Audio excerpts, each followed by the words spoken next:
At dinner, Grandpa said, "How's the allowance, son? 7 grand a month should keep you comfortable?" My wife chuckled. "Yeah, he's been very comfortable lately." I froze. I'd never seen a dollar. I'm working 3 jobs. I pulled up statements. Every transfer sent to her account. Grandpa went silent. My phone buzzed. The bank's security team wanted to verify a new joint account in her name. Look, I'm not saying I'm a martyr or anything, but if there was an Olympic event for juggling sleep deprivation, financial anxiety, and a wife who thinks hustling means posting motivational quotes on Instagram at 2 in the afternoon, I'd take home the gold every single time. My name's Luke Harrington. I'm 31 years old, and I've somehow managed to convince myself that working 3 jobs simultaneously is a perfectly reasonable way to exist in modern America. Spoiler alert, it's not. But when you're trying to keep your head above water in a 1-bedroom apartment that costs more than a kidney on the black market, you do what you've got to do. My day starts at an ungodly hour that most people associate with either insomnia or questionable life choices. 4:30 in the morning, to be exact.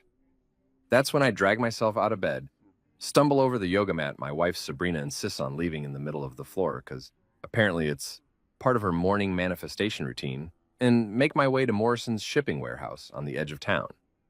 For 5 hours, I load boxes onto trucks, and let me tell you, there's nothing quite like hefting 60-pound packages of God knows what while your lower back screams at you in languages you didn't know existed. The guys I work with are solid. Bunch of early birds who've accepted that this is just what life looks like when you're trying to make rent in a city that thinks avocado toast is worth 15 bucks. We don't talk much, mostly because we're too tired and too focused on not getting crushed by a pallet of discount furniture heading to some suburb where people actually have guest rooms. By 10 in the morning, I'm done at the warehouse, which means I've got just enough time to wolf down whatever gas station breakfast sandwich I can grab, chug enough coffee to wake a small village, and head over to my second gig. I'm a certified HVAC technician, which is a fancy way of saying I fix people's air conditioners and heating units when they inevitably break down at the worst possible moment. Summer in this city is brutal, and winter isn't much better, so I stay pretty busy crawling through attics that smell like decades of regret, and squeezing into crawl spaces that were clearly designed by someone who hated human beings. The pay's decent, better than the warehouse at least, and there's something satisfying about solving a problem. Even if that problem is just a clogged filter or a thermostat that someone's been jabbing at like it owes them money. But here's where it gets really fun. After spending my afternoon elbow deep in ductwork and explaining to yet another homeowner that no, their 20-year-old furnace is not going to magically heal itself, I head home for exactly 45 minutes. Just long enough to shower off the dust, grime, and existential dread, and maybe sit down for 10 minutes before I'm back out the door for job number 3. That's right, folks. I deliver takeout for one of those app-based food services that's slowly destroying the restaurant industry while simultaneously keeping broke people like me employed. From 6 at night until whenever the orders stop coming, which is usually around 11 or midnight, I'm driving around town in my beat-up Honda, hauling pad thai, burgers, and overpriced salads to people who tip anywhere from generously to not at all. It's a gamble every time, like a lottery where the prize is either $5 or soul-crushing disappointment. Now, you might be wondering why any sane person would willingly put themselves through this kind of schedule. The answer is simple and depressing: money, or more accurately, the lack of it. My wife Sabrina, and yes, that's her real name, like the teenage witch or the Instagram influencer, take your pick, works from home. And I use the word works very loosely here because what she actually does is something she calls building her brand. From what I can tell, this involves taking photos of our apartment from strategic angles that hide the water stain on the ceiling, posting captions about self-love and abundance, and spending an alarming amount of time arranging coffee mugs by color. She's got a whole collection of pastel ceramics that cost more than my weekly grocery budget. And apparently, this is what success looks like in the year of our Lord, 2024. Don't get me wrong, I love my wife. I married her for reasons that made sense at the time. She's beautiful. She's got this infectious energy that makes you believe anything's possible. And when we first met, I genuinely thought we were building something together. But somewhere along the way, building something together turned into me building while she curated. She's always got some new project, some new collaboration with a brand that sends her free stuff in exchange for exposure, some new course she's taking on how to monetize your authenticity.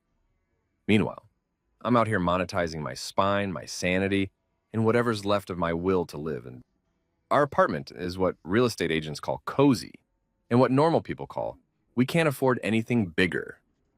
It's one bedroom, one bathroom, and a kitchen so small, you can touch the stove and the fridge simultaneously if you really commit to it.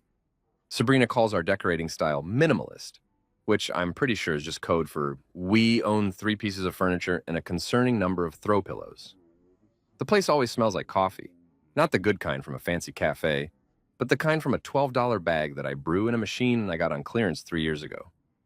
There's also a persistent undercurrent of what I can only describe as frustration, which probably has something to do with the fact that I'm never here, and when I am, I'm too exhausted to do anything but collapse. But here's the thing I keep telling myself. The little lie that keeps me loading trucks and crawling through attics and delivering Kung Pao chicken at 11:30 on a Tuesday night. I thought we were okay. I really did. Sure, money was tight, and sure, I was working myself into an early grave, and sure, Sabrina's idea of contributing to household expenses was buying groceries once a month and calling it an investment in our health. But I thought we were managing. I thought we were a team, even if I was carrying most of the weight. I thought that eventually things would get better. Her brand would take off, or I'd get promoted, or we'd win the lottery or something. Anything would change. I had no idea that change was coming, all right? Just not the kind I was hoping for. Because here's what nobody tells you about working 3 jobs and barely keeping your head above water. You stop paying attention to the details. You stop checking bank statements as carefully as you should. You stop asking questions about where money's going because you're too busy trying to make more of it.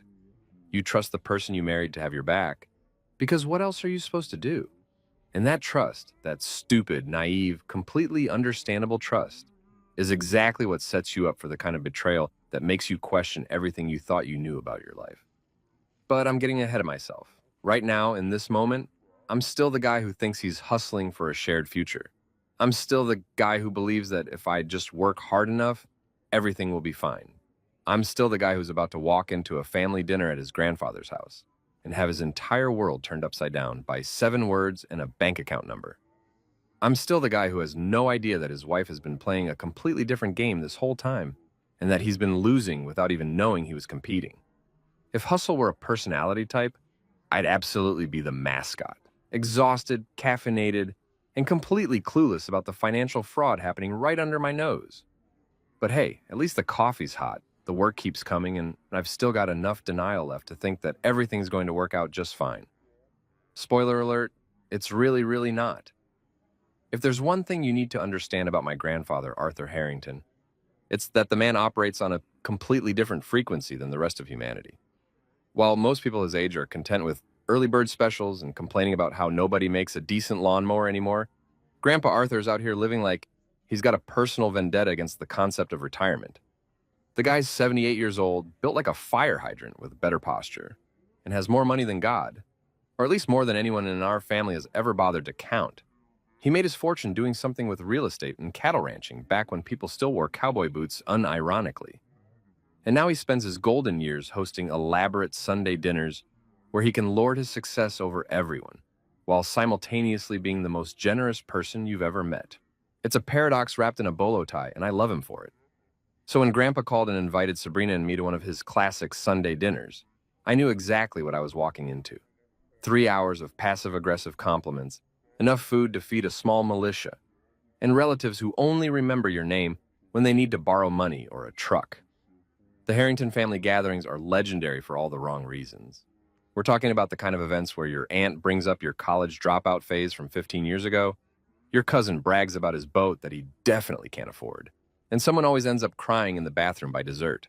It's like Thanksgiving, except it happens monthly and nobody has the excuse of tryptophan to explain their behavior.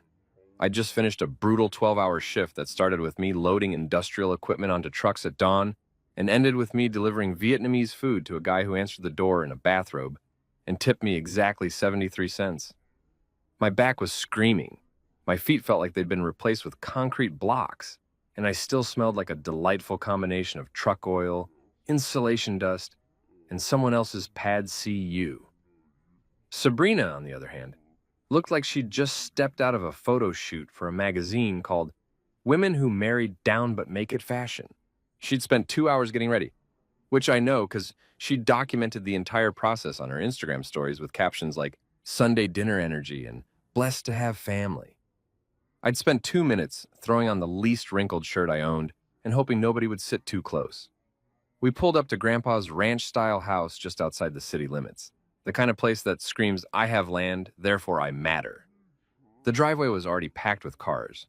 My parents' sedan, my brother Derek's pickup truck that he treats better than his actual children, and my Aunt Linda's SUV that still has a My Kid is an Honor Student sticker from 2009 despite the fact that her kid is now 30 and works at a vape shop. The air smelled like mesquite and impending family drama, which is basically the Harrington family cologne at this point. Inside, Grandpa had set up his dining room like he was hosting a summit for moderately successful people who peaked in the 90s. The table was long enough to require 2 tablecloths, covered with his mother's good china that nobody was allowed to put in the dishwasher, and loaded down with enough food to violate several agricultural regulations. We're talking a roast beef the size of a toddler, mashed potatoes whipped to the consistency of cake frosting, green beans that had been boiled into submission until they'd lost the will to be green, dinner rolls that could double as hockey pucks, and a gravy boat that I'm pretty sure was a legitimate boat at some point. Grandpa stood at the head of the table, wearing his standard uniform, starched button-down shirt, leather ranch boots that had never seen actual ranch work, and a gold watch that probably cost more than my car. The usual suspects were all there, arranged around the table like chess pieces in a game nobody wanted to play. My mom kept shooting me worried looks, probably because I looked like I'd just survived a natural disaster, which wasn't far from the truth. My dad was already on his second beer, which meant he'd be asleep on the couch by 8. Derek was busy showing everyone photos of his truck's new rims, because apparently that's what passes for personality in this family. Aunt Linda was interrogating Sabrina about her business, which Sabrina handled with the grace of someone who's had a lot of practice explaining how taking pictures of coffee mugs counts as employment. And my cousin Jessica was live tweeting the entire event, because the only thing better than experiencing family dysfunction is sharing it with 400 strangers online. We made it through the first course with minimal casualties. Grandpa asked me about work, and I gave him the sanitized version that didn't include the part where I'd seriously considered faking my own death to get out of my delivery shift last Tuesday.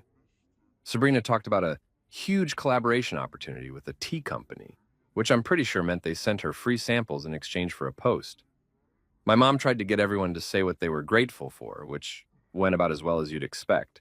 People mumbled generic things about health and family while clearly thinking about when they could check their phones. Then we got to the main course, and that's when everything went sideways faster than my life savings, which, spoiler alert, wasn't very far because I didn't have any. Grandpa leaned back in his chair with that particular smile he gets when he's about to say something he thinks is generous, but is actually about to detonate someone's entire existence. He looked directly at me, raised his glass of wine that probably cost more than my monthly rent, and said those 7 words that would change absolutely everything. How's the allowance, son? $7,000 a month should keep you comfortable. I want you to understand something about this moment. Time didn't just slow down, it completely stopped. Every fork in that room froze midair, like we were in some kind of Norman Rockwell painting titled, The Exact Moment Luke Realized His Life Was a Lie. $7,000 a month. $7,000. That's $84,000 a year. Just hand it over free and clear. That's more than I made at 2 of my 3 jobs combined. That's the kind of money that would mean I could quit loading trucks at 4:30 in the morning. That's the kind of money that would mean I could sleep past dawn without my alarm clock screaming at me like I owed it money. And I had absolutely no idea it existed. My wife, my beautiful brand-building, manifestation journaling, pastel mug-collecting wife, let out this little giggle. You know the kind, the one that sounds like wind chimes, but feels like a knife. She looked around the table with this practiced smile and said, "Oh, he's been very comfortable lately." And everyone laughed. They actually laughed. Like this was some inside joke that everyone was in on, except the punchline, sitting right there smelling like truck oil and broken dreams. I couldn't move. I couldn't speak. My brain was doing mathematical gymnastics, trying to figure out how I'd been living off instant ramen and gas station coffee while apparently receiving enough money monthly to actually have a life. The green beans on my plate suddenly became the most interesting thing in the world, because if I looked up, if I made eye contact with anyone, I was going to lose it right there in front of Grandma's good china. Allowance? I finally managed to croak out, and my voice sounded like it belonged to someone else entirely. I tried to laugh it off. Because that's what you do when your entire financial reality just got exposed as a complete fabrication in front of your whole family, right? You laugh, you make a joke, you pretend that your grandfather didn't just casually mention that he's been sending you enough money every month to actually live like a human being while you've been out here cosplaying as a Victorian factory worker with 3 jobs and a caffeine dependency that would make a truck driver weep. So I forced out this weird chuckle that sounded more like I was choking on a dinner roll and said, "Allowance? What allowance?" Hoping that maybe this was all some elaborate prank, like Grandpa had mixed me up with Derek, or maybe he was going senile and thought I was someone else entirely, someone who actually had access to their own money. But Grandpa just laughed, a full, hearty laugh that echoed off the walls of his dining room like we were sharing some hilarious inside joke. "The 7,000 I've been sending every month since 2019, son. You and Sabrina both get it. Set it up right after your wedding. Figured you kids could use a little help getting started." He said it so casually, like he was talking about the weather or the score of last night's game, not the fact that he'd been depositing what amounted to a decent salary directly into an account that I apparently had no idea existed. Since 2019. 2019, that was 5 years ago. 5 years of monthly deposits. I did the math in my head, and let me tell you, math is a lot harder when your brain is simultaneously trying to process betrayal and keep you from flipping a table full of your grandmother's heirloom china. $7,000 a month for 5 years. That's $420,000 and $420,000 that had somehow vanished into the ether while I was loading boxes, fixing thermostats, and delivering pad thai to strangers who couldn't be bothered to tip. I almost dropped the casserole dish I was holding. And actually, I did drop it a little.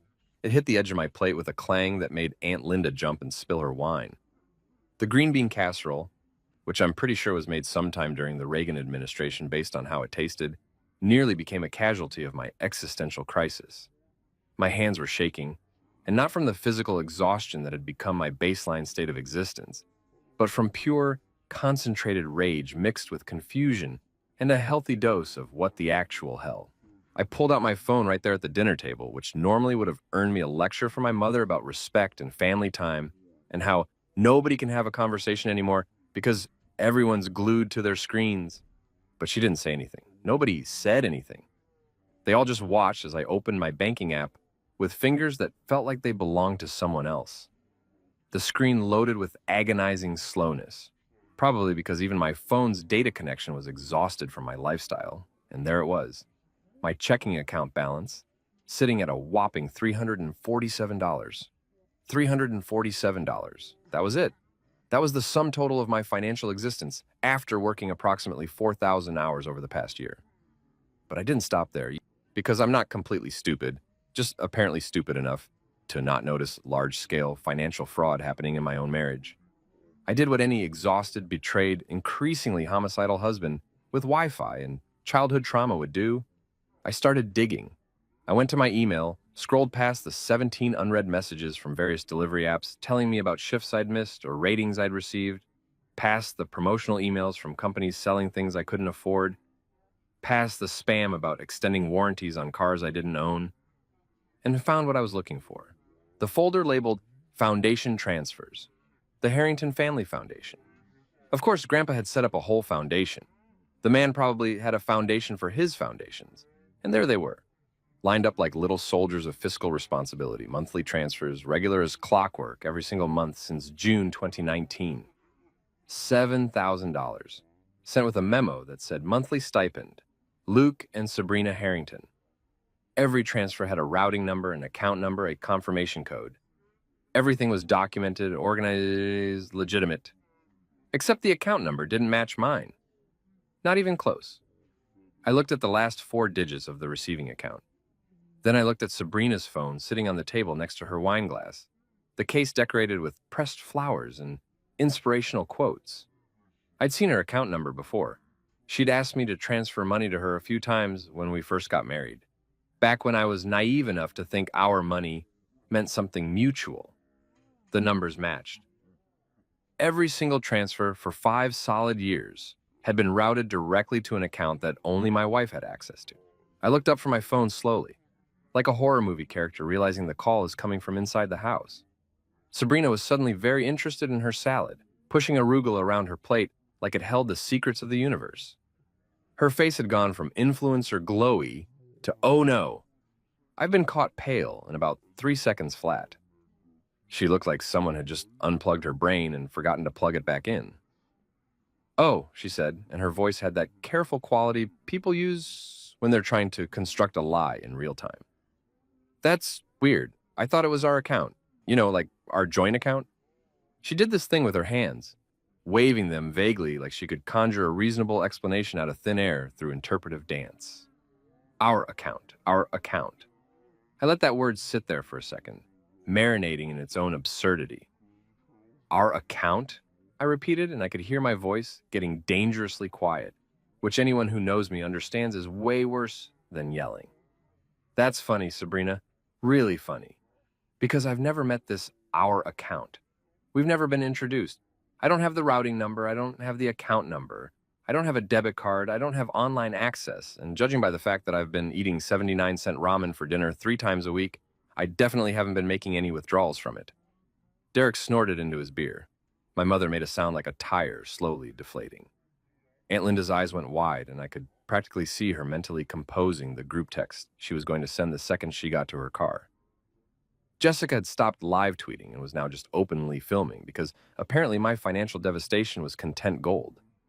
Grandpa's face had gone from jovial to granite in record time. His jovial grandfather routine had completely evaporated, replaced by the guy who'd built a multi-million-dollar empire through a combination of smart investing and probably some light intimidation. Who changed the routing? He asked, and his voice had dropped about 3 octaves into a register that made everyone sit up straighter. Sabrina was stammering now, her influencer composure cracking like cheap nail polish. It made sense, you know?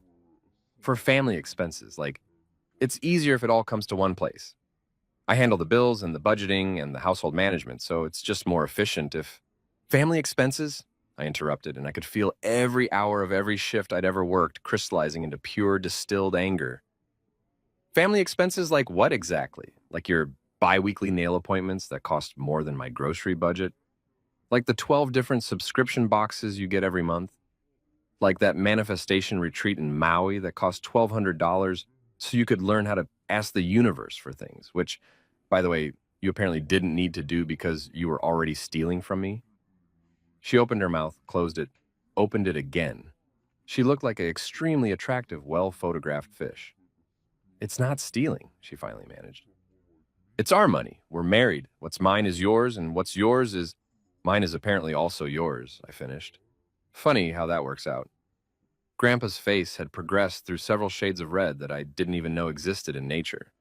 We're talking colors that would make a fire truck look pale, hues that suggested his blood pressure was currently attempting to escape his body through sheer force of will. He looked like he was about to either have a heart attack or flip the entire dining room table. And honestly, I wasn't sure which option I was rooting for at this point. The man had built his fortune on handshake deals and old-school principles like honor and integrity, concepts that apparently my wife had decided were optional guidelines rather than actual moral imperatives. Not anymore, Grandpa said, and those 2 words came out with the kind of finality usually reserved for judges handing down life sentences or gods smiting civilizations.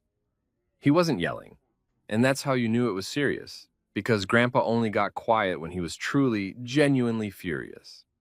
The kind of furious that meant lawyers were getting called, accounts were getting frozen, and someone's name was probably getting removed from a will with the speed and efficiency of a military operation. The entire room went silent. And I mean actually silent. The kind of silence where you can hear every little sound that normally gets drowned out by conversation and clinking silverware. The ceiling fan above us made this rhythmic clicking noise that I'd never noticed before, probably because I'd never been present for a family dinner where the primary entertainment was watching my marriage implode in real time. Someone's phone buzzed on the table, probably Jessica's, because she was absolutely getting notifications from people watching her live stream of this disaster. Even the grandfather clock in the hallway seemed to be ticking more loudly, like it was counting down to some inevitable catastrophe. My mother, bless her eternally optimistic heart, tried to salvage the situation with the kind of determination that only a woman who'd survived 40 years of Harrington family gatherings could muster. Arthur, she said in that placating voice she uses when she's trying to prevent disasters, the same voice she'd use when Derek crashed his first car, or when I announced I was dropping out of my master's program to work 3 minimum wage jobs. Let's not ruin dinner. We can discuss this later, privately, like adults. I made your favorite pie, cherry with the lattice crust, and it would be such a shame to let it go to waste over a simple misunderstanding about finances. A simple misunderstanding. Right. That's what we were calling grand larceny committed by your daughter-in-law against your son now. A simple misunderstanding. Like accidentally grabbing someone else's coffee at Starbucks. Not systematically redirecting nearly $500,000 over 5 years, while your husband worked himself into an early grave wondering why he couldn't afford to go to the dentist. But it was too late for pie, cherry, apple, or otherwise. Dinner wasn't just ruined. Dinner was murdered, desecrated, and having its eulogy read by a very angry septuagenarian in cowboy boots.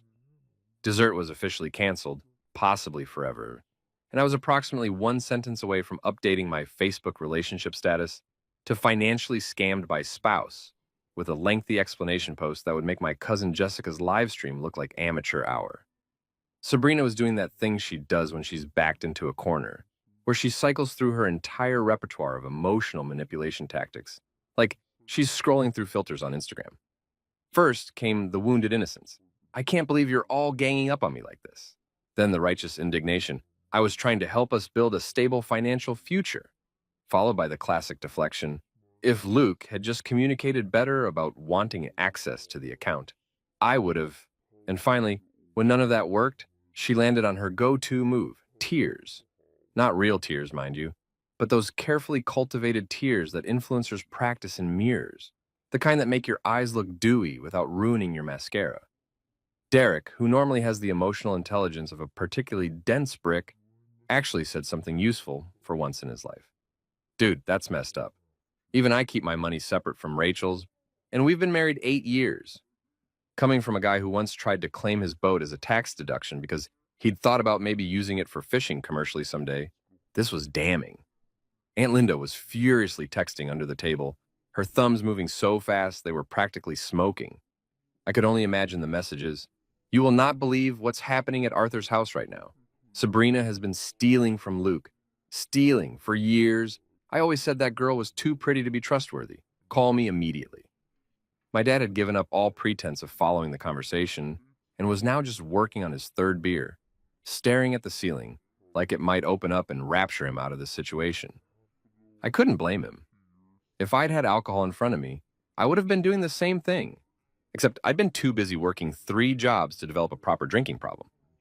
Grandpa stood up, his chair scraping against the hardwood floor with a sound like judgment itself. He walked over to the antique cabinet where he kept his important papers, because of course he kept important papers in the dining room, ready to whip out at a moment's notice during family gatherings. This man was always prepared for everything, including apparently the discovery that his granddaughter-in-law was a con artist with a ring light and a dream board. He pulled out a folder, an actual physical folder, because Grandpa still believed in paper trails the way religious people believe in scripture, and started flipping through bank statements. Every month, he muttered, more to himself than to us. $7,000 transferred on the first. Never missed a payment, not once in 5 years. And you're telling me, Luke, that you never saw a single dollar of it? Not one, I confirmed, and my voice sounded hollow even to my own ears. I've been working 70-hour weeks, Grandpa. Loading trucks, fixing air conditioners, delivering food until midnight. I've been eating ramen and riding on bald tires because I couldn't afford new ones. Last month, I had to choose between getting my tooth fixed and paying the electric bill. I picked electricity. I've still got the toothache. My mother gasped. Sabrina had the audacity to look offended, like I was the one being unreasonable by bringing up the fact that I'd been living in poverty while she'd been living off my allowance. You never told me about your tooth, she said, which was possibly the most insane response she could have offered at that particular moment. I never told you because every time I brought up money, you said we needed to stay positive and trust the process, or Some other crap you read in a self-help book written by someone who inherited their wealth. I shot back, and I could feel 5 years of swallowed frustration finally finding its voice. You kept saying your brand was about to take off, that we just needed to invest a little more in your content, that the universe would provide. Turns out the universe was providing. It was just providing directly into your personal checking account. Grandpa slammed the folder down on the table, making the china rattle. Priya, he said, pulling out his phone. I'm calling Priya. Priya was Grandpa's lawyer, a woman so competent and terrifying that she'd once made a district judge cry during a deposition. If Grandpa was calling Priya, things were about to get very legal very fast. Sabrina's face went from influencer pale to actually scared white. That's really not necessary, she said quickly. We can handle this internally as a family. There's no need to involve lawyers and make this into some big legal thing. You made it a legal thing when you committed fraud, Grandpa said simply. The rest of dinner unfolded like a particularly depressing episode of a reality show that nobody asked for, but everyone was too horrified to stop watching. We all just sat there, pushing food around our plates in silence, because apparently even the Harrington family's legendary ability to argue through any situation had finally met its match. What do you even say after discovering that one family member has been systematically defrauding another family member for half a decade? Pass the roles just doesn't have the same ring to it anymore. When you're sitting across from someone who's been bankrolling their entire lifestyle with money that was supposed to help you afford basic dental care. Sabrina had retreated into her phone, probably composing some cryptic Instagram post about betrayal and misunderstanding that would make her followers think she was the victim in all this. I could practically see the caption forming in her head. Sometimes the people closest to you don't understand your vision, and shall stay strong, misunderstood minds, I'll trust with the journey. Derek was texting Rachel, probably warning her that family dinner had gone nuclear, and she should prepare the guest room because there was a non-zero chance I'd be sleeping on their couch tonight. My mother kept trying to make eye contact with me, her face doing that thing where she's simultaneously sympathetic and disappointed, like she's sorry this happened, but also maybe if I'd been more attentive to my finances, this could have been avoided. Aunt Linda had given up on subtle, under-the-table texting and was now just openly typing what I assumed was a novel-length expose to every person in her contact list. My phone was sitting on the table next to my plate of congealed mashed potatoes and green beans that had long since given up any pretense of being edible. I was staring at it, wondering if I should call my bank right now, in the middle of dessert that we weren't eating, when the damn thing started buzzing. Not a text, an actual phone call, which in this day and age basically means either someone died or you're about to get scammed by someone claiming to be from the IRS. The screen lit up with a number I didn't recognize, and normally I would have let it go to voicemail because I get approximately 17 spam calls per day asking me about my car's extended warranty or my non-existent student loans. But something made me answer it. Maybe it was instinct. Maybe it was the universe finally deciding to give me a break after 5 years of cosmic pranks. Or maybe I was just so emotionally demolished at this point that I figured, why not add one more element of chaos to this already perfect disaster of an evening? Hello, I answered, and my voice sounded like I'd been gargling gravel, which made sense considering I'd spent the last hour having my entire financial existence revealed as an elaborate lie. Mr. Luke Harrington? The voice on the other end was female, professional, and had that particular quality that immediately makes you sit up straighter, even when you're already sitting at a dinner table surrounded by your family's judgment. That's me, I said, glancing around the table. Everyone had stopped pretending to eat and was now openly staring at me, because apparently my phone call was the evening's next scheduled entertainment. This is Franklin Trust Security calling. We're reaching out regarding some unusual activity on accounts associated with your name and social security number. Specifically, we received a request earlier today to establish a new joint account under your name with a Mrs. Sabrina Harrington, with Mrs. Harrington listed as the primary account holder and full withdrawal privileges. We're calling to verify that you authorized this request and are aware of this account establishment. Time did that thing again where it stops being a linear concept and instead becomes this thick, syrupy substance that you have to wade through. A new joint account. Today. She'd tried to set up another account today, presumably after realizing that the gravy train of Grandpa's monthly deposits might be coming to an end now that the family was asking uncomfortable questions. She was trying to legitimize her access to my money or set up a new pipeline or something equally calculated and absolutely infuriating. I looked up from my phone, making direct eye contact with my wife across the table. She was frozen, her fork halfway to her mouth, and her face had gone through pale and landed somewhere in the neighborhood of translucent. She looked like someone who'd just realized that their entire scheme was unraveling in real time during what was supposed to be a simple family dinner with roast beef and small talk. "No," I said into the phone, my voice steady, despite the fact that my hands were shaking so badly. I almost dropped my cell phone into my mashed potatoes. "I did not authorize that request. I have no knowledge of any new account. I need you to freeze that immediately and flag it as fraudulent activity." Sabrina's fork clattered onto her plate. "Luke, wait, you don't understand." I held up one finger, silencing her with a gesture that I'd learned from Grandpa himself. The universal sign for, "I'm on the phone and you need to shut up immediately." The woman from Franklin Trust continued, "I understand, Mr. Harrington. We'll halt the account establishment immediately and begin a fraud review process. Given the circumstances and the amount of suspicious activity we've flagged, we're going to recommend a complete audit of all accounts associated with your social security number. You'll need to come into one of our branches within the next 48 hours to verify your identity and review all account access privileges. We'll be sending you a detailed email within the next hour outlining the steps you'll need to take." "Thank you," I managed, and I meant it. This random bank security employee who was probably just doing her job and following protocol had no idea that she'd just potentially saved me from whatever fresh hell Sabrina had been planning. "I'll be there first thing Monday morning. We'll have everything ready for you, Mr. Harrington. I'm sorry you're dealing with this situation. We take financial fraud very seriously at Franklin Trust." She sounded genuinely sympathetic, which was more than I could say for half the people sitting at this dinner table. I ended the call and set my phone down very carefully, like it was made of something fragile and expensive, rather than the cracked screen disaster that I'd been meaning to replace for 2 years but couldn't afford because apparently I'd been funding my wife's influencer lifestyle instead. The silence that followed was so complete that I could hear Aunt Linda's phone buzzing with incoming responses to her gossip fest. "A new account?" Grandpa said, and his voice had gone past angry and landed somewhere in the realm of impressed by the audacity. "You tried to set up a new account today? Today? After we just discovered the first one?" Sabrina was doing her crying thing again, but this time, even she seemed to realize that tears weren't going to work. "I was trying to fix it," she said, her voice doing this quavery thing that might have worked on me 5 years ago when I still thought love meant trusting someone completely. "I was trying to set up a proper joint account so Luke would have access too. I was trying to make things right. By listing yourself as the primary account holder with full withdrawal privileges?"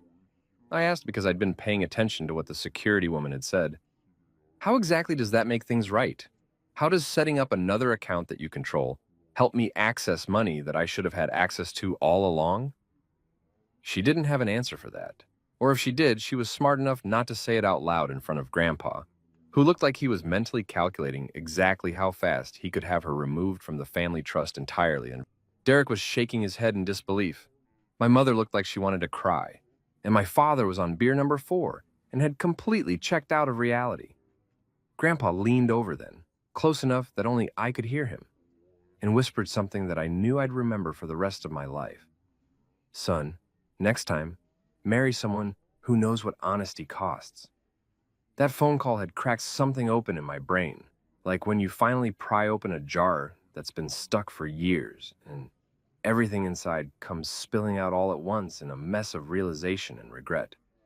Suddenly, I was sitting at my grandfather's dining room table, surrounded by cold roast beef and family members who couldn't decide whether to comfort me or silently judge me for being an idiot. And my mind was doing this thing where it was rapidly flipping through every moment of my marriage like the world's most depressing slideshow. You know those montages in movies where the main character suddenly realizes they've been blind to something obvious the whole time, and they show all these little clips with dramatic music playing? Yeah, it was exactly like that. Except instead of dramatic music, the soundtrack was just the sound of my own voice in my head saying, "You absolute moron," on repeat. The borrowed money from my wallet that never came back. God, how had I been so stupid about that? It started small, innocently enough. 20 bucks here, 40 bucks there. Babe, I forgot my wallet. Can I grab some cash? Or, I'll pay you back on Friday when my collaboration payment comes through. Except Friday would come and go. And another Friday, and eventually I'd forget I'd even lent her the money because I was too busy working 3 jobs and operating on 4 hours of sleep to keep track of every small transaction. But it wasn't small, was it? When I actually thought about it, really added it up in my head, we were probably talking about thousands of dollars over the years. Thousands of dollars that just evaporated into the void of her handbag, never to be seen again, while I was out here rationing my coffee and buying the generic brand of everything because I thought we were broke. Then there were the Amazon packages. Oh, the packages. They arrived with the frequency and reliability of a mail order addiction, sometimes 2 or 3 times a week, each one labeled with that little smile logo that now felt like it was mocking me personally. Sabrina always had an explanation ready. It's for content creation, or I need this ring light for better photo quality, or my personal favorite, this is a business investment, Luke. You have to spend money to make money. Business investments that looked suspiciously like designer handbags, expensive skincare products, a collection of crystals that supposedly promoted abundance, a Himalayan salt lamp that cost more than my weekly grocery budget, and enough activewear to outfit a small yoga studio. Every time I questioned it, she'd get defensive and launch into this whole speech about how I didn't understand entrepreneurship or the influencer economy or what it took to build a brand in the digital age. And like an idiot, I believed her. Or at least, I convinced myself I believed her because it was easier than fighting about it after a 12-hour shift. But the memory that really made me want to punch a hole through Grandpa's decorative wall was the time, oh God, the time she'd told her friends she was supporting me. I'd come home early from my HVAC job because a client had canceled last minute, and Sabrina had been on a video call with 3 of her influencer friends, all of them sitting in their expensive apartments with their ring lights and their matcha lattes, discussing their relationships like they were product reviews. I'd only caught the tail end of the conversation, but I heard her say it clear as day. Yeah, Luke's been struggling to find his footing career-wise, so I've been the main breadwinner while he figures things out. It's been hard, but, you support the people you love. I'd stood there in the hallway, still holding my toolbox, covered in insulation dust and attic grime, and felt something inside me just crumple. But I'd talk myself out of being angry about it. I'd convince myself that maybe she was just trying to save face with her friends, or maybe she genuinely believed she was contributing more because she didn't understand the value of physical labor versus posting photos online. I'd made excuses for her, swallowed my pride, and never brought it up because I didn't want to be the kind of husband who made his wife feel bad about how she talked to her friends. What an absolute chump I'd been. The rental car incident. Jesus, how had I forgotten about that? We'd gone to her friend's wedding in Napa Valley, which was already a stretch financially because I'd had to take time off from all 3 jobs, and we both knew I didn't get paid time off from any of them. Sabrina had insisted on renting a nice car because we need to make a good impression and everyone there is going to be successful and we can't show up in your Honda. So she'd rented this luxury sedan on what she said was our credit card, and when we returned it, she'd somehow managed to rack up an extra $400 in fees. Late return, premium gas that wasn't premium, some mysterious cleaning fee that made no sense. She'd promised to handle it, said it was all taken care of, and told me not to worry about it. I'd never seen any charge come through on my card, so I assumed she'd dealt with it through her business account or whatever. Now I realized she'd probably paid it with Grandpa's money, money that was supposed to be mine, money that I could have used to not work 3 jobs or fix my tooth or buy tires that weren't held together by prayer and stubbornness. And the trips, God, the trips she'd taken. The content creation retreat in Tulum, the networking conference in Austin, the brand partnership opportunity in Miami. She'd always framed them as investments in her business, necessary expenses that would pay off eventually when her following grew and the sponsorships rolled in. I'd stayed home, working my 3 jobs, eating ramen, and feeling vaguely guilty that I couldn't afford to go with her because someone had to pay the rent. Except I was paying the rent. And she was taking vacations funded by money that was literally supposed to be supporting both of us. She'd been living like a successful influencer on my allowance, while I'd been living like a broke warehouse worker on my actual salary. The meditation app subscription. the monthly flower delivery service for content, the expensive coffee beans that she insisted were necessary for her morning routine and aesthetic, the vintage furniture she'd bought off Facebook Marketplace that cost more than our monthly utilities, the professional photo shoot she'd booked to elevate her brand presence, the online courses about manifestation, abundance mindset, and becoming a six-figure entrepreneur. Every single one of these things she'd positioned as either a necessity or a minor splurge that we could afford. And I'd trusted her because why wouldn't I trust my wife? My biggest crime wasn't being too trusting or too busy or too tired to pay attention.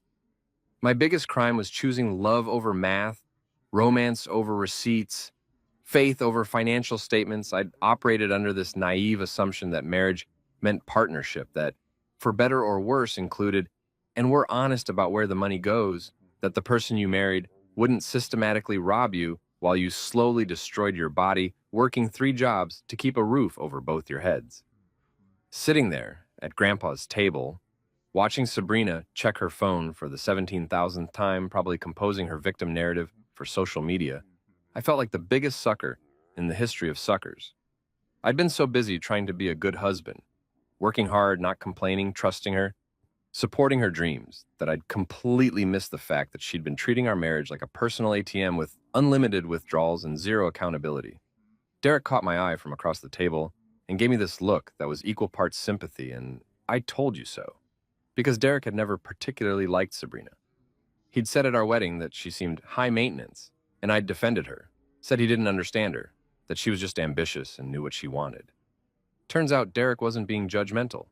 He was being observant, and I was being willfully blind. The next morning, Grandpa summoned what he called a family meeting, but what everyone else understood to be a tribunal. When Arthur Harrington asks you to come to his study at 9 a.m. on a Monday morning, you don't question it, you just show up and hope you're not the one on trial. Except in this case, everyone knew exactly who was on trial, and her name rhymed with Sabrina, the scheming financial felon. I'd barely slept the night before, lying on the couch in our apartment because I couldn't bring myself to share a bed with someone who'd been robbing me blind for 5 years while I worked myself into an early grave. Sabrina had locked herself in the bedroom, presumably doing damage control on social media and trying to figure out how to spin grand larceny into a misunderstanding about shared resources and communication styles. Grandpa's study looked like what would happen if a library, a courtroom, and a museum of masculinity all had a baby together. Dark wood paneling covered the walls. Floor-to-ceiling bookshelves held leather-bound volumes that I was pretty sure he'd never actually read but kept around for intimidation purposes, and various hunting trophies stared down at you with glass eyes that seemed to say, "We too were once alive and free, and look what happened to us." His massive oak desk dominated the room like a judge's bench, and behind it sat the man himself, wearing reading glasses and an expression that suggested someone was about to get their inheritance redistributed. I arrived first because I'd been awake since 4:30 anyway. Old habits from the warehouse job die hard, apparently. And because I wanted to make sure Grandpa knew I was taking this seriously. I'd even worn actual pants instead of my usual rotation of work jeans that smelled faintly of whatever job I'd most recently finished. My mother showed up next, clutching her purse like it was a security blanket, and shooting me these worried looks that mothers specialize in, the kind that say, "I love you, but also, how did you not notice this was happening?" Derek arrived with Rachel, who'd insisted on coming for moral support, and also probably because she didn't want to miss the drama. Aunt Linda was there too, naturally, because she had a sixth sense for family disasters and wouldn't miss this for anything short of her own funeral. Sabrina showed up last, 15 minutes late, wearing oversized sunglasses indoors like she was a celebrity trying to avoid paparazzi rather than a woman about to face the financial consequences of her actions. She dressed in what I recognized as her serious business outfit, the one she wore when she had meetings with potential brand partners, all clean lines and neutral colors designed to make her look professional and trustworthy. The irony was so thick you could spread it on toast. Grandpa didn't waste time with pleasantries or small talk, because when you're 78 years old and rich enough to not care about social niceties, you can skip straight to the point. He held up a stack of printed statements that looked thick enough to be a novel, and not one of those short modern novels either. We're talking Tolstoy levels of documentation here. "This," he said, tapping the papers for emphasis, "says that every transfer meant for Luke, every single deposit sent from the Harrington Family Foundation to support both of you equally, Went straight to your personal account, Sabrina. Not a joint account. Not a shared account. Your account. The one that only you have access to. Care to explain? Sabrina removed her sunglasses with what I'm sure she thought was dignified grace, but actually came across as the dramatic gesture of someone who'd watched too many legal dramas. It was about administrative efficiency, she said, and I had to give her credit. Her voice was steady, like she'd been practicing this explanation. Managing money from multiple accounts is complicated and time-consuming. I consolidated everything into one place to make it easier to track expenses and manage our household finances. It's a common practice in modern financial management. That's a fancy term for theft, Grandpa said flatly, without missing a beat. He'd been doing business deals since before Sabrina was born, and he could spot corporate doublespeak from a mile away. My mother, bless her perpetually optimistic soul, tried to mount some kind of defense, because that's what mothers do. They defend their children's spouses right up until the moment it becomes absolutely impossible to do so. Arthur, she's young. She probably didn't fully understand the implications of what she was doing. These things can be complicated, especially for people who haven't had a lot of experience managing substantial amounts of money. Maybe she just made some poor decisions without realizing.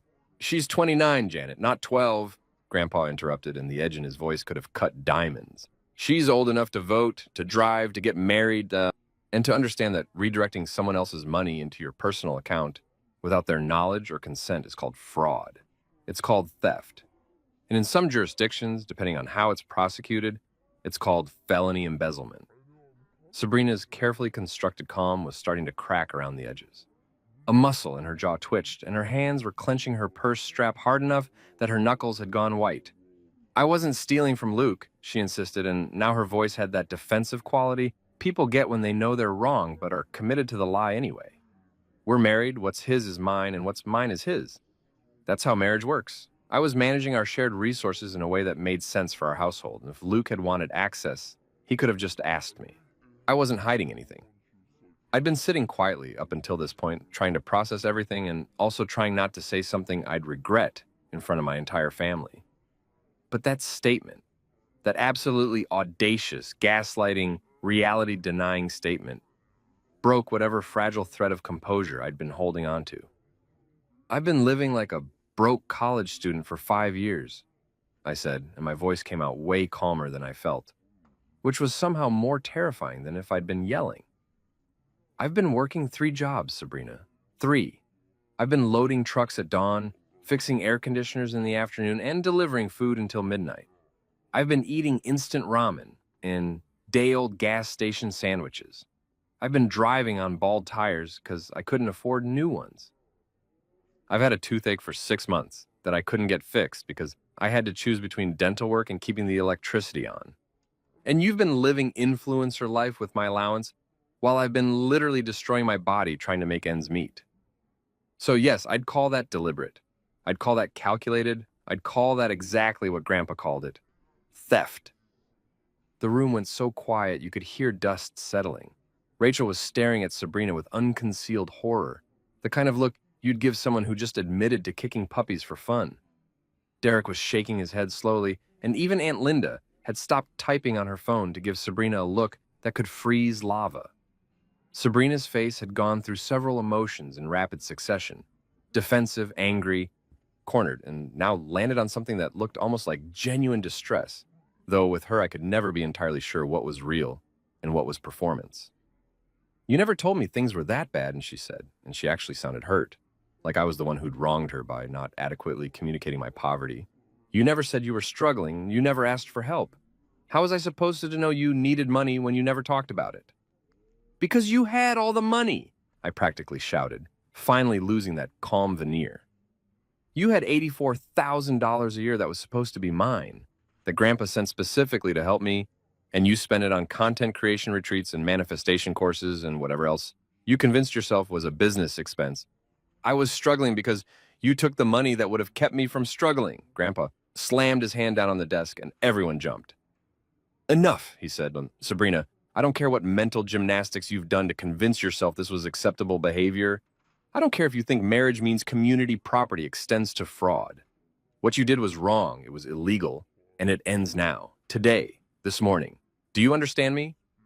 Sabrina glared at him with a look that suggested she very much did not appreciate being spoken to like a child, but she wasn't stupid enough to argue with the man who controlled the money. She gave a tight nod, her jaw clenched so hard I thought her teeth might crack. Good, Grandpa continued, because here's what's going to happen next. The next day, I found myself sitting in a coffee shop that served overpriced lattes to people who could actually afford overpriced lattes, waiting to meet with a lawyer that my buddy Mason had recommended. Mason was one of the few guys from high school who'd actually made something of himself. Went to law school, married well, bought a house in the suburbs, the whole success package. And when I'd texted him at 11 o'clock the previous night with, "Need a lawyer, wife committed fraud, send help," he'd responded within minutes with a name, a number, and holy shit, dude. The name was Priya Kapoor. And according to Mason, she was brilliant, terrifying, and exactly who you want when someone's screwed you over. Priya arrived exactly on time, which I was learning was a trait of people who had their lives together, unlike me who'd spent the last 5 years operating in a constant state of barely controlled chaos.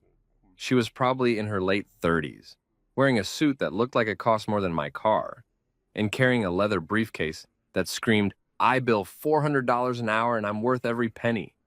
She ordered a black coffee, no sugar, no cream, no fancy syrup flavors, and got straight to business before her cup even hit the table. "Mason filled me in on the basics," she said, pulling out a yellow legal pad and a pen that probably cost more than my weekly grocery budget back when I thought I was broke. "Your grandfather's been sending you $7,000 monthly since 20, totaling approximately $420,000, all of which was redirected to your wife's personal account without your knowledge or consent. Is that accurate?" Hearing it laid out like that, in cold legal terms by someone who dealt with this kind of thing professionally, made it somehow more real and more devastating at the same time. "Yeah," I said, my voice coming out rougher than I intended. "That's accurate. I had no idea the money existed until Sunday dinner when Grandpa mentioned it casually, like I'd been receiving it all along." Priya made notes with the kind of efficient handwriting that suggested she'd done this approximately 10,000 times before. "And your wife's justification for this arrangement?" "Administrative efficiency," I said, and even saying it out loud made me want to laugh and cry simultaneously. She said it was easier to manage everything from one account. "Oh, and also that we're married, so it's all shared money anyway, and I could have just asked if I wanted access." "Right," Priya said, and her tone suggested she'd heard every variation of this excuse multiple times throughout her career. "The technically we're married, so I can do whatever I want with your money defense. Classic. It doesn't hold up legally, just so you know. California is a community property state, but that doesn't give either spouse the right to commit fraud or financial abuse. What your wife did, systematically redirecting funds intended for you into an account you couldn't access, that's textbook financial coercion. And depending on how we want to prosecute it, it could rise to the level of criminal fraud." She asked me a series of questions that got progressively more depressing to answer. Did I have access to any joint accounts? No. Did I know the passwords to her financial accounts? No.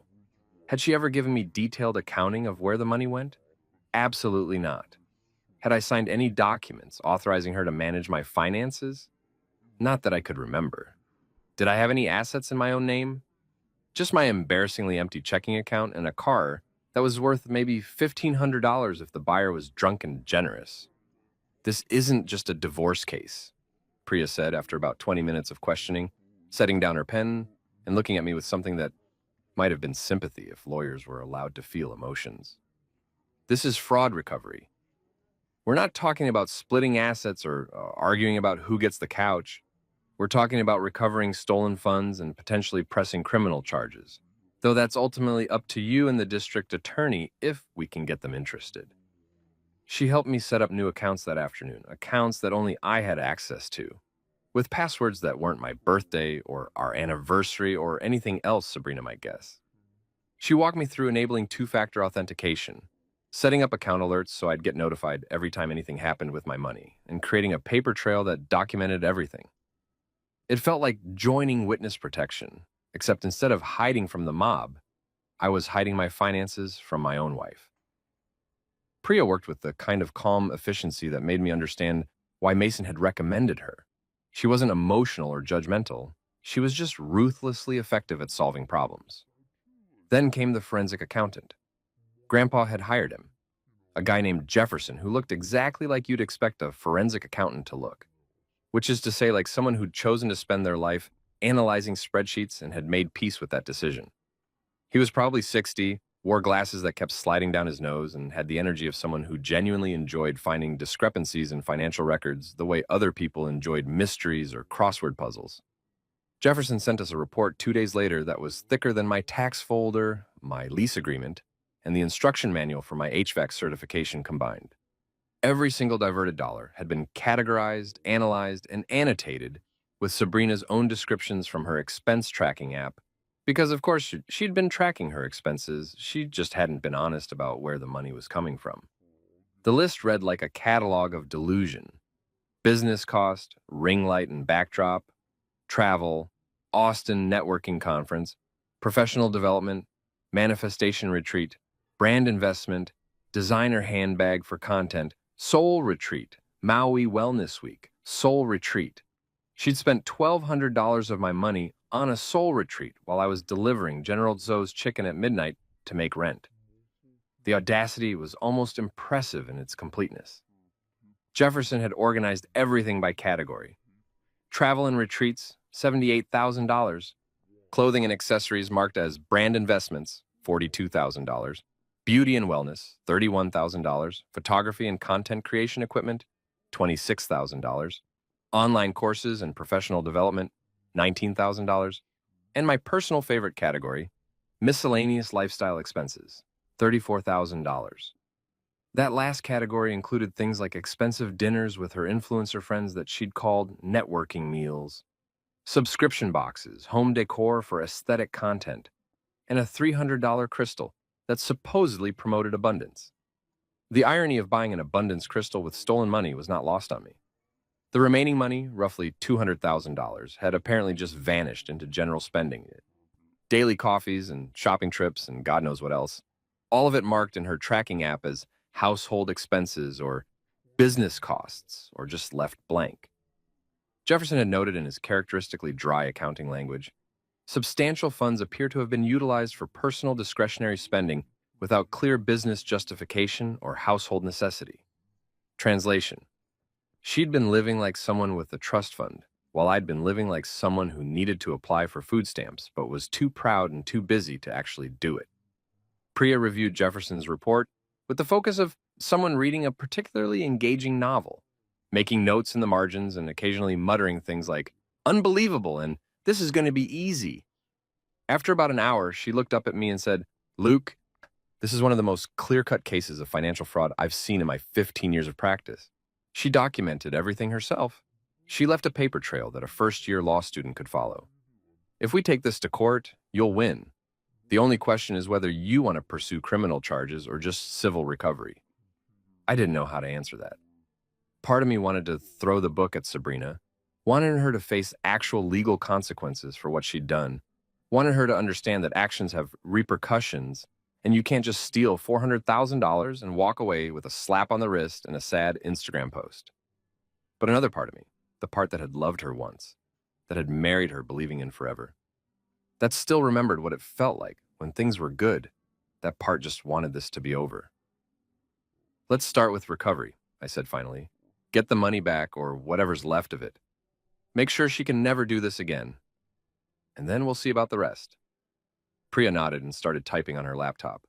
"I'm drafting a letter to send to Sabrina and any attorney she might hire. It's going to use words like restitution, breach of fiduciary duty, and my personal favorite, cease and desist. She's going to understand very quickly that this isn't going away, and that every day she delays makes her legal position worse." Watching Priya work was like watching an artist, except instead of painting or sculpting, she was crafting legally binding threats wrapped in professional language, and the letter she composed was 3 pages of pure concentrated consequence. Each paragraph more terrifying than the last, all of it perfectly polite and absolutely devastating. She sent it that evening. I imagined Sabrina opening it on her phone, reading through the legal terminology, and finally understanding that our money wasn't going to fly anymore. 3 days after Priya sent the letter, 3 days that I spent sleeping on Derek's couch because I couldn't stomach being in the same apartment as Sabrina, my phone buzzed with a text that made my blood pressure spike just reading the preview notification. "Can we meet? Just the two of us? No lawyers, no family, just us talking like adults.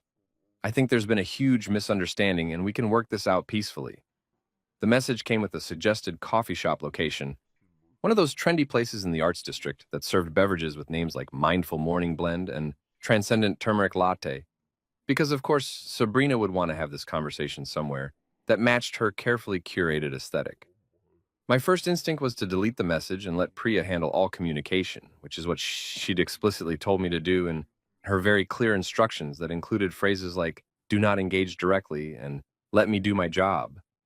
But there was this morbid curiosity gnawing at me, this need to hear what possible explanation she could offer that would make any of this make sense.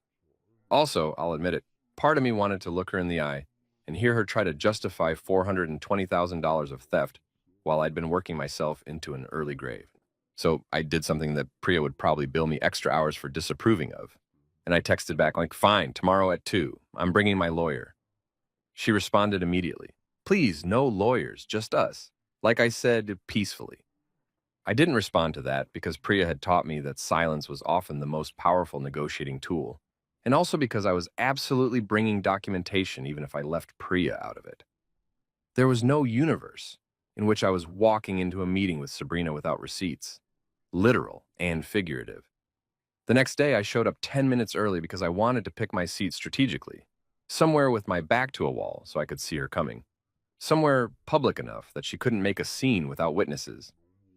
The coffee shop was exactly as pretentious as I'd expected. Exposed brick walls covered with local art that looked like someone had sneezed paint onto canvas and called it expression. Tables made from reclaimed wood that cost more than functional furniture, and a menu that required a small business loan to order from. I bought myself a regular coffee, just coffee, none of the adaptogenic mushroom situations they were pushing, and sat down at a corner table to wait. Sabrina arrived 15 minutes late, which was par for the course because she'd never been on time for anything in her entire life. Punctuality wasn't part of her brand, I guess. She was wearing sunglasses so oversized they could have doubled as satellite dishes, the kind that celebrities wear when they're trying to hide from paparazzi or, in Sabrina's case, when they're trying to hide the fact that they've been crying or stressed or possibly just trying to look like someone who has bigger problems than the consequences of their own actions. She'd dressed down, or what passed for dressed down in her world, wearing yoga pants that cost more than my first paycheck, and a hoodie that had some kind of minimalist logo that probably meant it was from a brand I'd never heard of and couldn't afford, even if I had heard of it. She sat down across from me and took off the sunglasses with what I'm sure she thought was dramatic flair, but mostly just looked exhausting. Her eyes were a little red, her makeup less perfect than usual, and she had this wounded expression that I recognized from every argument we'd ever had, where she'd been clearly wrong but wanted me to feel bad anyway. You're blowing this way out of proportion, she started, and I had to admire the sheer audacity of opening with that particular strategy. Not an apology, not an explanation, not even a let me help you understand my perspective, just straight to you're being unreasonable. I'm blowing this out of proportion, I repeated, keeping my voice level despite the fact that every muscle in my body wanted to flip the reclaimed wood table. Sabrina, you redirected $70,000 of my money per year for 5 years, $420,000 total, while I was working 3 jobs and living off ramen and gas station sandwiches. Please explain to me which part of my reaction is disproportionate to that reality. She sighed, actually sighed, like I was the one being difficult, like I was the one making her life complicated by having the audacity to notice I'd been robbed. It's not theft, Luke. We're married, we're a team. What's yours is mine, and what's mine is yours. That's literally what we promised each other when we got married. I was managing our household finances in a way that made sense. You're treating me like some kind of criminal when all I was doing was trying to build something for us. Teamwork usually includes informing the other teammate, I shot back, and I could feel that calm facade starting to crack. Teamwork involves communication, transparency, mutual decision-making. You know what teamwork doesn't include? Secretly funneling someone's allowance into your personal account for 5 years while they destroy their body-working 70-hour weeks thinking they're broke. That's not teamwork, Sabrina. That's fraud with better marketing. Her face shifted from wounded to defensive so fast I got whiplash just watching it. Oh, so now I'm a fraud? Is that what your grandfather and your fancy lawyer told you? That I'm some kind of con artist? I've been building a business, Luke. A real business with real potential. Those retreats you're so obsessed with, they were networking opportunities. Those unnecessary expenses, they were investments in content creation and brand development. You don't understand because you've never tried to build anything beyond a paycheck. And there it was. The thing she'd probably been thinking, but never quite said out loud until now. The underlying resentment that I was just a working class guy with working class ambitions while she was a visionary entrepreneur being held back by my small-minded inability to see her genius. I've been building 3 different careers simultaneously, I said, and my voice had dropped to that dangerous, quiet register that I'd inherited from Grandpa. I've been building a life, Sabrina, or at least I thought I was. Turns out I was just funding yours. You love being dramatic, she snapped. And now the mask was really slipping, the Instagram perfect influencer persona giving way to the person underneath who was angry about being caught. You love playing the victim, acting like you're so noble and hardworking and suffering. You could have asked me about the money at any time. You could have checked the accounts. You could have been involved in our financial planning. But no, you were too busy being a martyr, working your 3 jobs, making me feel guilty every single day for not having a traditional career. And you love my allowance, I replied, matching her energy. You loved it so much you spent 5 years spending it without telling me it existed. You loved it so much you tried to set up another account last week with you as the primary holder. You loved it so much you built your entire lifestyle around it, while I was delivering Chinese food at midnight, wondering how we were going to make rent. Her eyes narrowed into slits, and I could see her mentally cycling through her remaining playbook of manipulation tactics. The victim thing hadn't worked. The we're a team thing hadn't worked. The you don't understand business thing hadn't worked. So she went for the jugular, the thing she knew would hurt, because she'd spent 5 years learning exactly where my insecurities lived. I should have married someone with less pride, she said, her voice cold and precise, designed to cut. Someone who wouldn't make such a big deal about money and who actually understood what it takes to succeed in the modern economy. Someone who could be happy for my success instead of feeling threatened by it. I sat there for a second, letting that land, feeling the intended sting of it. A year ago, hell, even a month ago, that probably would have worked. It probably would have made me question myself. Wonder if maybe I was being unreasonable. If maybe my blue-collar sensibilities were holding both of us back from some greater potential. But sitting there in that overpriced coffee shop, looking at this woman who I'd loved enough to marry but apparently hadn't known at all, I felt nothing but a weird sense of clarity. Should have married someone with fewer passwords, I said. And I actually smiled when I said it because the absurdity of the whole situation had finally caught up with me. Should have married someone who didn't have a forensic accountant on speed dial. Should have married someone whose grandfather wasn't rich enough to hire lawyers who charge $400 an hour. But here we are, Sabrina. Here we are. Her face cycled through about 15 different emotions in 3 seconds. Shock, rage, indignation, something that might have been actual hurt, and finally settling on cold contempt. She stood up abruptly, her chair scraping against the floor loud enough that the barista looked over with concern. You're going to regret this, she said, grabbing her purse and her phone. When your lawyer bills start piling up and you realize what divorce actually costs and you're alone working your 3 pathetic jobs, you're going to wish you'd been reasonable about this. I already regret plenty, I said, staying seated because standing would have given her the satisfaction of thinking she'd gotten to me. But talking to you today isn't on the list. She stormed out, leaving her untouched $7 matcha latte on the table like it was a prop in a movie about wronged women and unreasonable men. The sunglasses went back on before she even hit the door, armor against the world that was finally holding her accountable. I sat there for another 10 minutes, finishing my regular coffee that cost $3 and tasted like freedom, watching through the window as she got into her car, a car that I now realized had probably been partially funded by my allowance, and drove away. My phone buzzed. A text from Priya. How did it go? I typed back, she called me dramatic and told me I'd regret this. Pretty sure that means we're on the right track. Her response came immediately. Perfect. That's exactly what people say when they know they're going to lose. See you tomorrow to go over next steps. I paid for my coffee, left a generous tip because the barista had witnessed that entire mess and deserved hazard pay, and walked out into the afternoon sun feeling lighter than I had in 5 years. Weeks crawled by with the kind of agonizing slowness that makes you understand why people say justice delayed is justice denied. Except in this case, justice wasn't delayed so much as it was buried under approximately 47 metric tons of legal paperwork, financial documentation, and the world's most passive-aggressive email exchanges between lawyers who were getting paid by the hour to professionally insult each other. Priya was worth every penny of her $400 hourly rate, though. She handled Sabrina's attorney, a guy named Brad, who specialized in defending people who absolutely knew they were guilty but wanted to drag things out as long as possible, with the kind of ruthless efficiency that made me understand why Mason had described her as terrifying in the best possible way. The settlement negotiations were about as fun as getting a root canal while simultaneously doing your taxes and listening to your high school guidance counselor explain why your dreams weren't realistic. Sabrina's opening position, delivered through Brad with the confidence of someone who genuinely believed they had a case, was that she was entitled to keep everything because we were married and she'd been managing household finances in good faith. Priya's response, which she let me read before sending, and which made me laugh for the first time in weeks, essentially boiled down to, absolutely not. Here's 400 pages of evidence showing exactly how your client committed fraud. And if we go to trial, I will personally ensure that every detail of this becomes public record.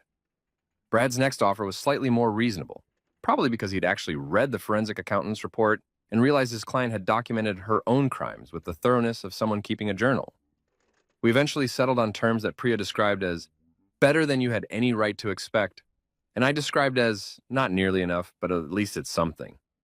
Sabrina agreed to return $215,000, roughly half of what she'd taken, because apparently the other half had been spent so thoroughly that even Jefferson, the forensic accountant, couldn't figure out where it had all gone.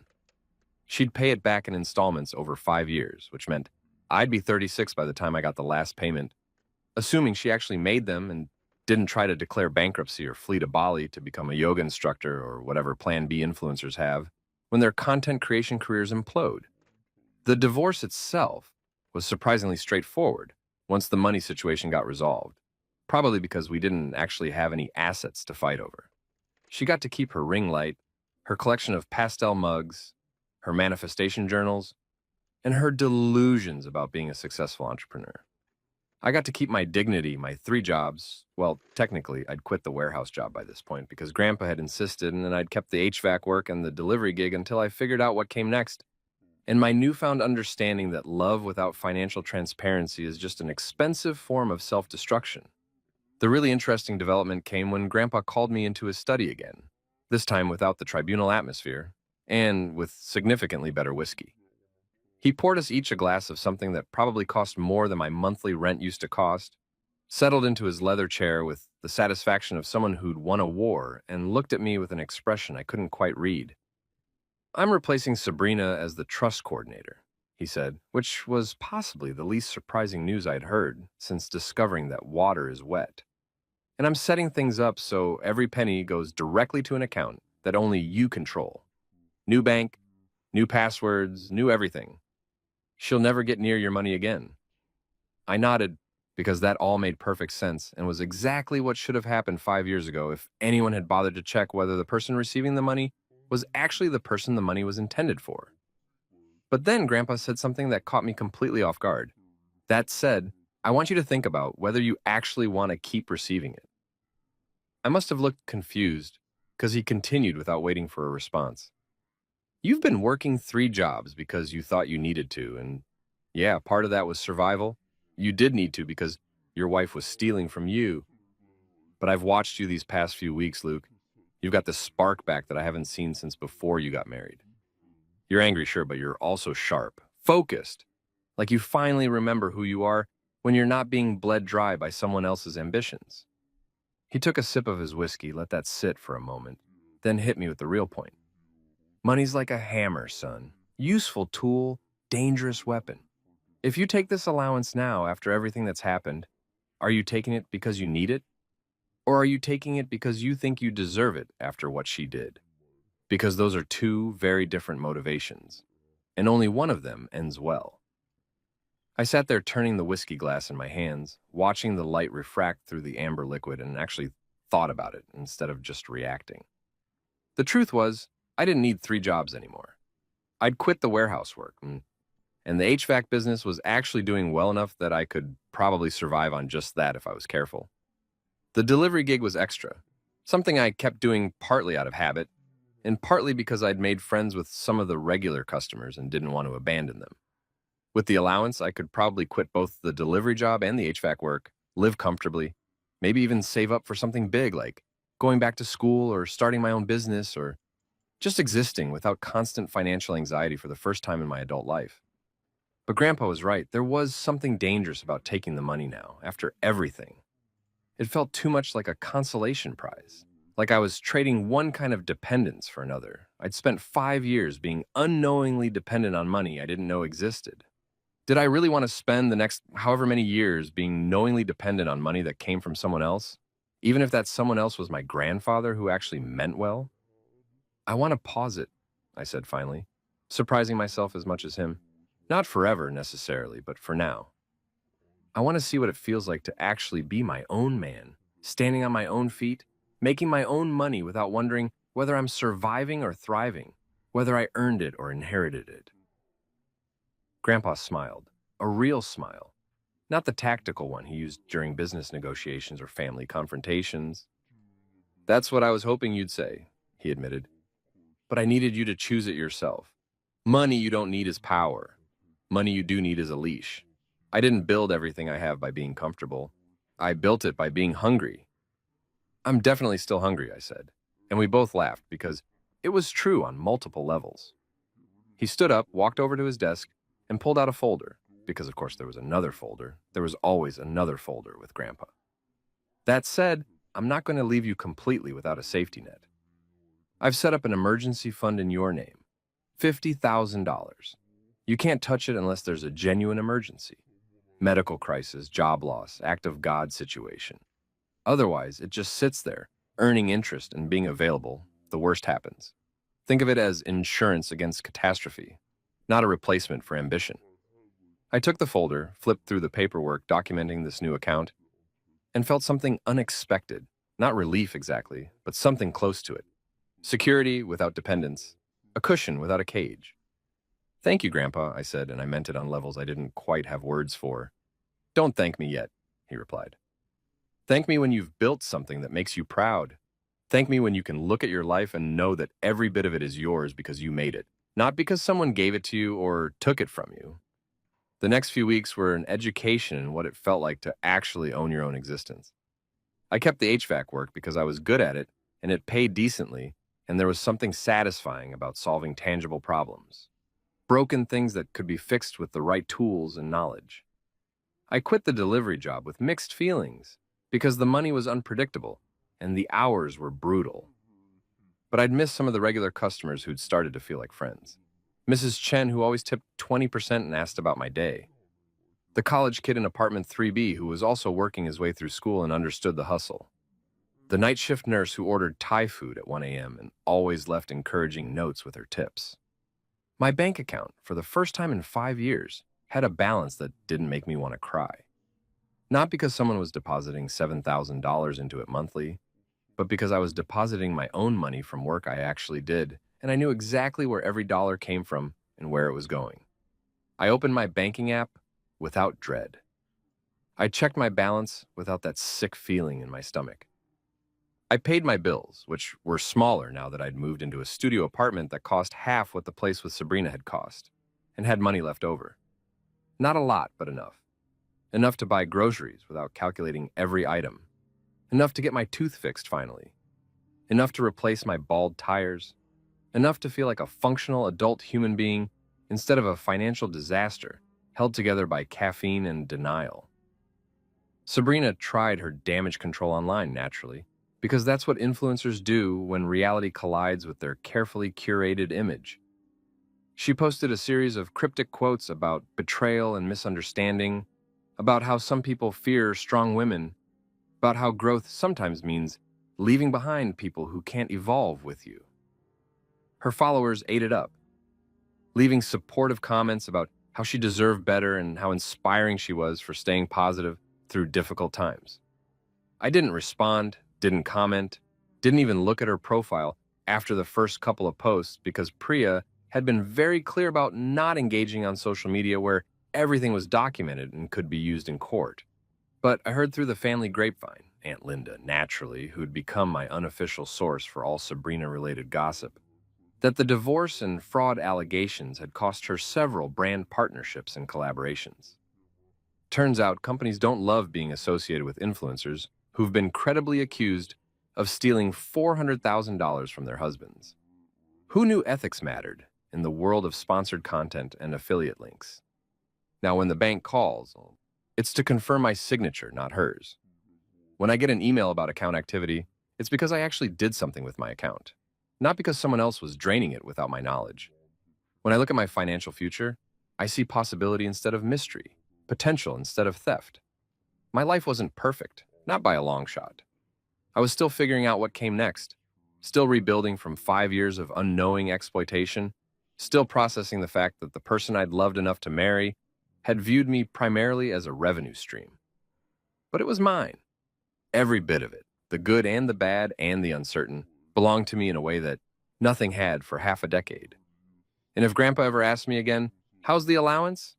I'll smile and say exactly what I said last week when he called to check in. Comfortable, Grandpa. Finally comfortable.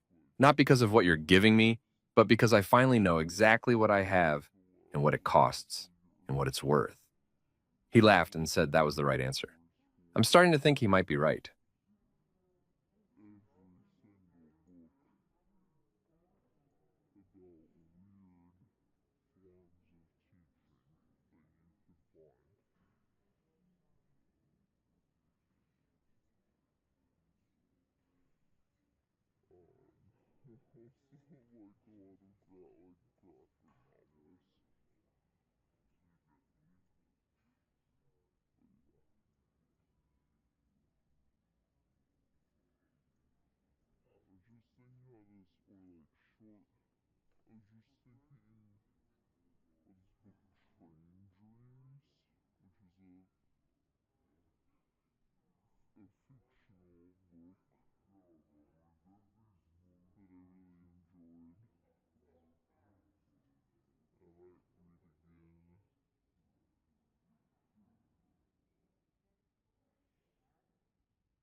very cold, the glass.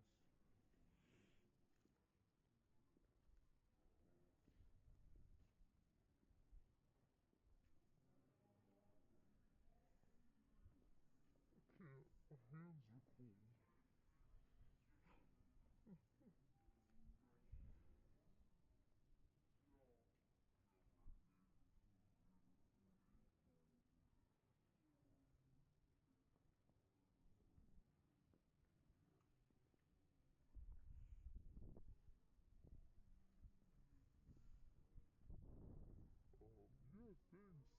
Manila is very beautiful. I think Utrecht is a very beautiful city. I think also, like, anytime you can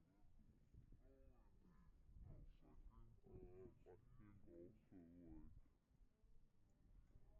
and biking, you got a great time. We are almost to the second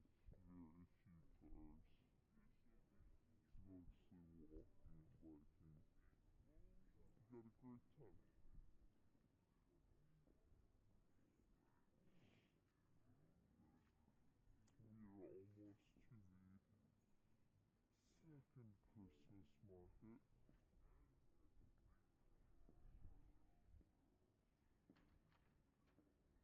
most people, it's 2:20.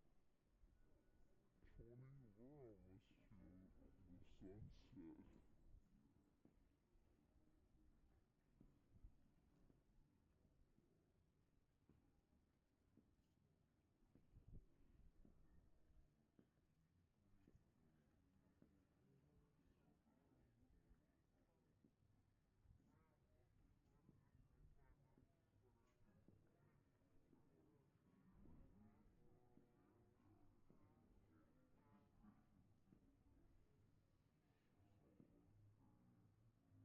I think I was, yeah, I was a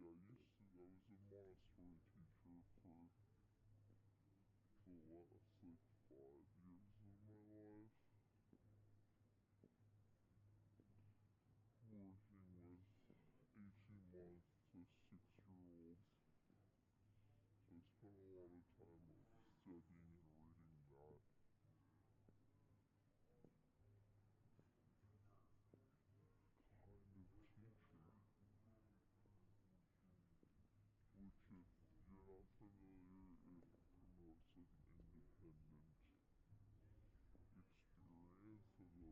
Working with 18-month to 6-year-olds. So I spent a lot of time, like, studying and reading that kind of teaching. Which, if you're not familiar, it promotes, like, an independent experience. Although, like, basically, if you set up a life for children, or honestly old people, or us, or dogs, whichever, set up a life for success with very clear ways to go about it. Children can find success even at a younger age in all kinds of different life skills.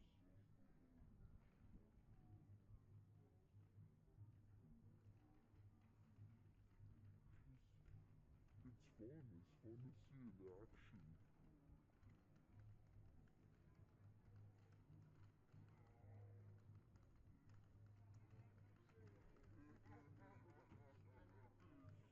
I'd be interested in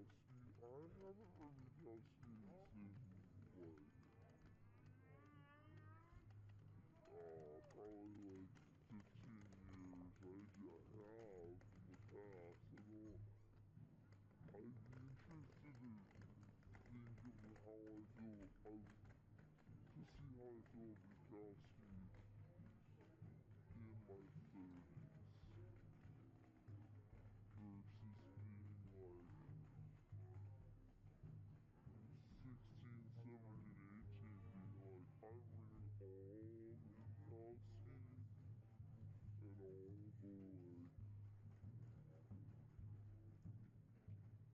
any kind of, like, travel writing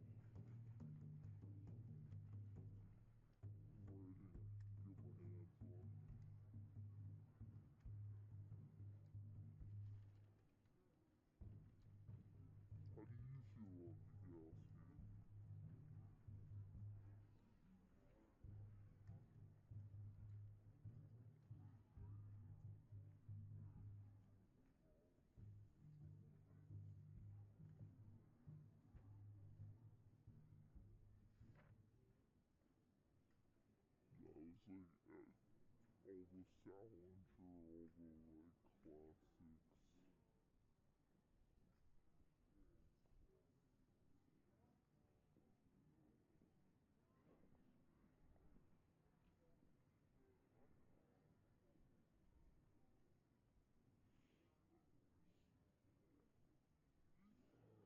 Almost there.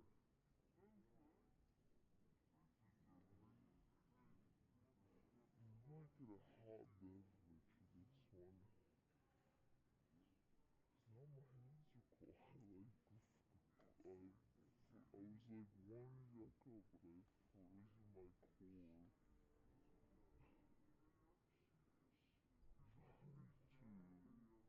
Trying to make that thing work.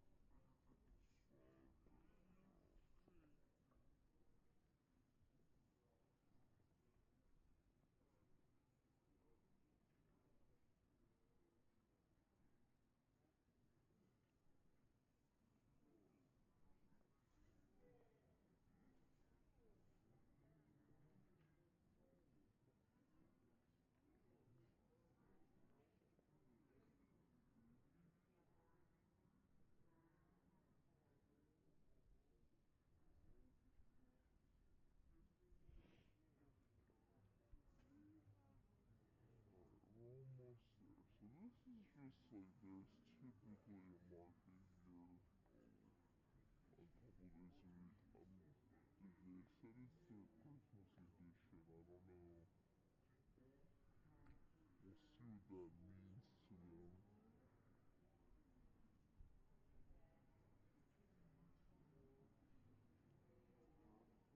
Yeah, if you've never watched this stream before, I live in the Netherlands, live and work in the Netherlands, and stream from this country at least once a week. Now, lately, twice a week. Going to little towns and big cities. Yapping it up.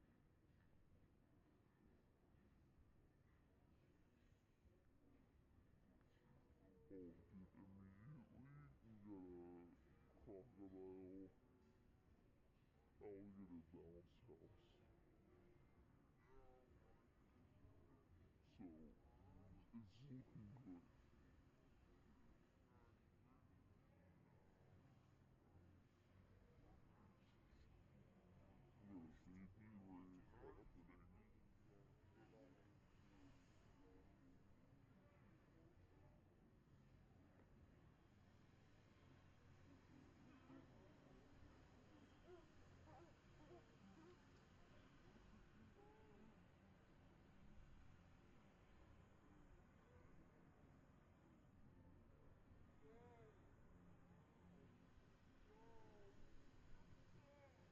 Dinosaur alligator cafe. How did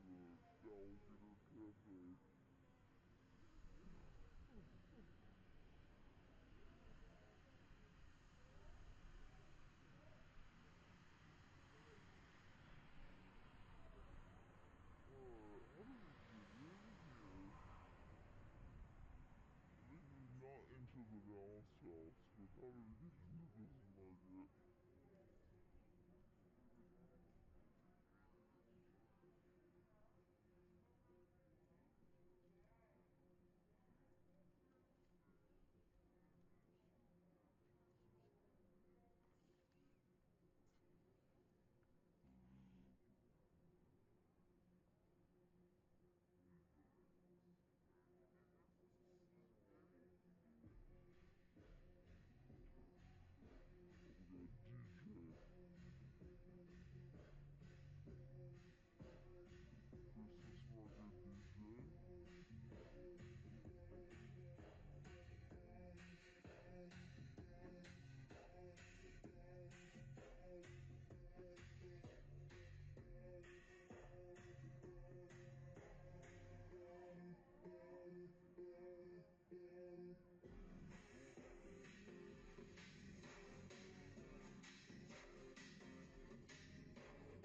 people showing up when I was like back to back.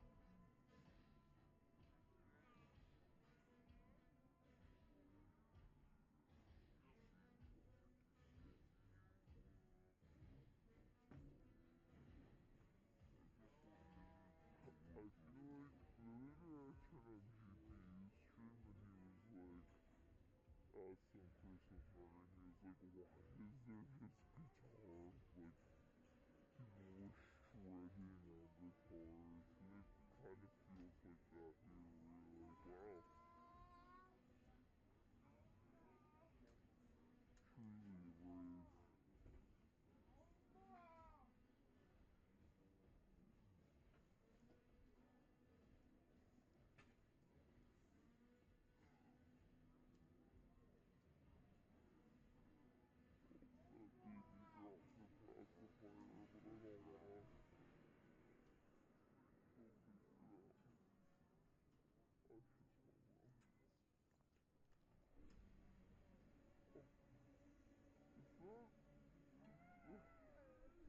That baby dropped the pacifier, but I don't wanna go pick it up. I should hold on. Is that from them?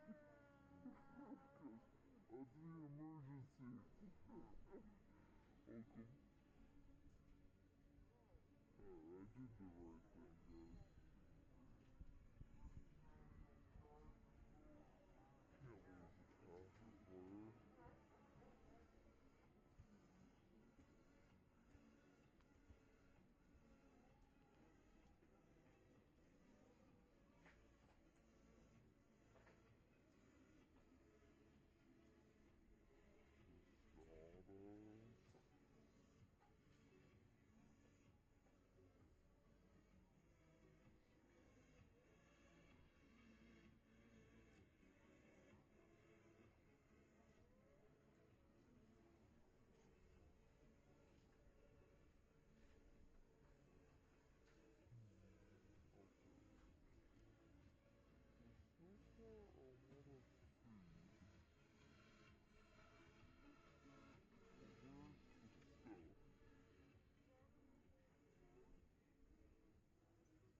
Can't lose the pacifier. Stardust. So far, I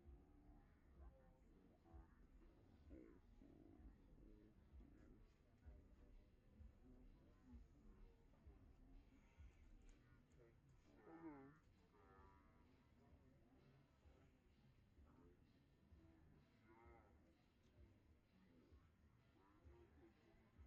Turkish street food. Cool. Cool, cool. We should go through up. Ryan, get on that train. There's great food here. Hello! Hey! Take a look at all the Hello. Hello. Yeah, I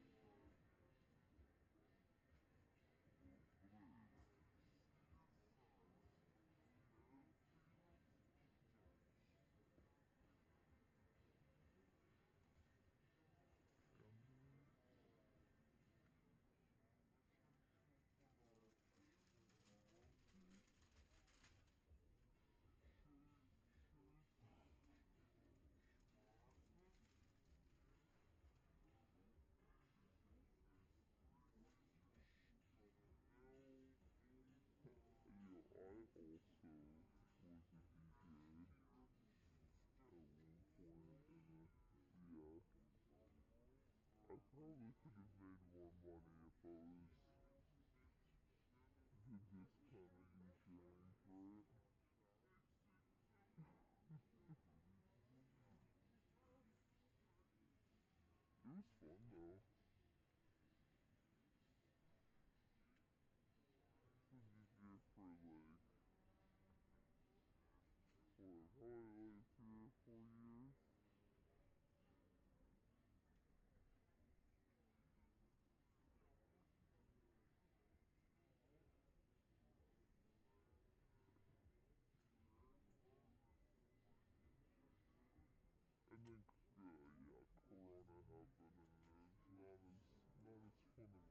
hobby.